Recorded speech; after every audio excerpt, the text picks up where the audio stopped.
देश ही नहीं बल्कि दुनिया भर में इन दिनों आर्टिफिशियल इंटेलिजेंस की चर्चा जोरों पर है। एक तरफ जहां ये तकनीक लोगों की जिंदगी को आसान बना रही है, तो वहीं दूसरी तरफ हाल ही में डीप फेक जैसे तरीकों के इस्तेमाल से इस तकनीक का एक डरा देने वाला पहलू भी सामने आया। इस मामले की गंभीरता को समझते हुए पीएम मोदी ने एक बार फिर एआई पर बढ़ती निर्भरता और आने वाले वक्त में इसके गलत इस्तेमाल से होने वाले खतरे पर दुनिया को सचेत किया है। मौका था बीते दिन दिल्ली के प्रगति मैदान स्थित भारत मंडपम में आयोजित GPAI यानी global partnership on artificial intelligence summit 2023 का, जिसका उद्घाटन प्रधानमंत्री नरेंद्र मोदी ने किया। वहीं इस सम्मेलन में उन्होंने अपने भाषण के बीच टेक्नोलॉजी, आर्टिफिशियल इंटेलिजेंस और डीप फेक के बारे में भी बात की। साथ ही उन्होंने देशवासियों को एआई और इसके खतरनाक प्रभावों के लिए चेताया।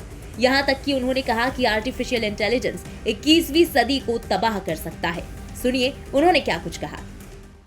एआई 21वीं सदी में विकास का सबसे बड़ा टूल बन सकता है और 21वीं सदी को तबाह करने में भी सबसे बड़ी भूमिका निभा भी सकता है। डीप फेक का चैलेंज आज पूरी दुनिया के सामने है। इसके अलावा साइबर सिक्योरिटी, डेटा थेफ्ट और आतंकियों के हाथ में एआई टूल्स के आने का भी बहुत बड़ा खतरा है। अगर आतंकी संगठनों के पास एआई लेस हथियार पहुंच जाए तो उससे ग्लोबल सिक्योरिटी पर बहुत बड़ा असर होगा।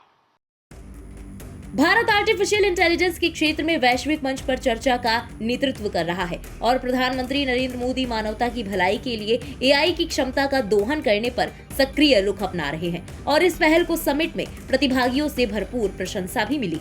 इसी कड़ी में बउआ के नाम से मशहूर फेमस आरजे रौनक ने शिखर सम्मेलन के बारे में अपना उत्साह साझा किया और इस बात पर जोर दिया कि एआई केवल एक भविष्य की अवधारणा नहीं है, बल्कि इस वक्त ग्लोबली एक गर्म मुद्दा भी है। इसके अलावा अंतर्राष्ट्रीय प्रतिभागियों ने भी एआई के क्षेत्र में भारत के नेतृत्व की सराहना की। बहुत अच्छा एक इनिशिएटिव है और इसके बारे में जितनी चर्चा की जाए, चर्चा के साथ साथ इससे जितना और ज्यादा सीखा जा सके, वो आगे आने वाले जनरेशन के लिए भी और हम सब के लिए भी, पूरी ह्यूमैनिटी के लिए भी बहुत इंपॉर्टेंट है। इसलिए भारत इसमें लीड कर रहा है।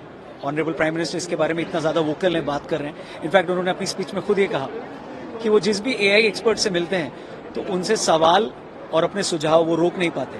और आई थिंक यही हर एक हम में से भी सारे लोगों का है कि हम एआई के बारे में और ज्यादा जानना चाहते हैं, हमारी लाइफ को और बेहतर, सेफ और सिक्योर कैसे बना सकता है उसके बारे में हम सीखना भी चाहते हैं, यूज करना चाहते हैं। तो I think it's a wonderful initiative और इस समिट में आई थिंक ज्यादातर लोग जो आएंगे काफी कुछ सीखने को मिलेगा। आपको बता दें कि 14 दिसंबर तक चलने वाली GPAI समिट में करीब 29 देश आर्टिफिशियल इंटेलिजेंस पर चर्चा करेंगे। साथ ही इस समिट में करीब 150 से ज्यादा स्टार्टअप भी शामिल होंगे। इसका उद्देश्य एआई से जुड़ी प्राथमिकताओं पर अत्याधुनिक अनुसंधान और व्यावहारिक गतिविधियों में मदद करके एआई पर सिद्धांत और व्यवहार के बीच अंतर को पाटना है। भारत 2024 के लिए GPAI का अध्यक्ष है। 2020 में GPAI के संस्थापक सदस्यों में से एक, GPAI के आगामी सपोर्ट चेयर और 2024 में GPAI के लिए लीड चेयर के रूप में भारत 12 से 14 दिसंबर 2023 तक वार्षिक GPAI शिखर सम्मेलन की मेजबानी कर रहा है। गौरतलब है कि कुछ ही वक्त पहले सिनेमा जगत से जुड़ी मशहूर अदाकाराओं रश्मिका मंदाना और काजोल का डीप फेक वीडियो वायरल होने के बाद इस मामले ने तेजी से तूल पकड़ा और हर किसी के मन में एआई के इस भयानक रूप को लेकर डर सा बैठ गया। खुद पीएम मोदी ने भी इस पर चिंता जाहिर की थी। आसान भाषा में बताएं तो डीप फेक एक तरह का एडिटेड वीडियो होता है। वीडियो में चेहरा इस तरह बदल दिया जाता है कि वो एकदम असली लगता है। इस वीडियो की पहचान करना थोड़ा मुश्किल जरूर है। इसे एआई टूल्स के जरिए बनाया जाता है। ऐसे में पीएम मोदी द्वारा एक बार फिर वैश्विक मंच पर एआई को लेकर दिए इस भाषण से जाहिर है कि भारत इस मुद्दे पर कितना गंभीर है। साथ ही इससे पैदा होने वाले खतरे को लेकर खुद सचेत होने के साथ साथ दुनिया को भी चेताने के लिए तत्पर है।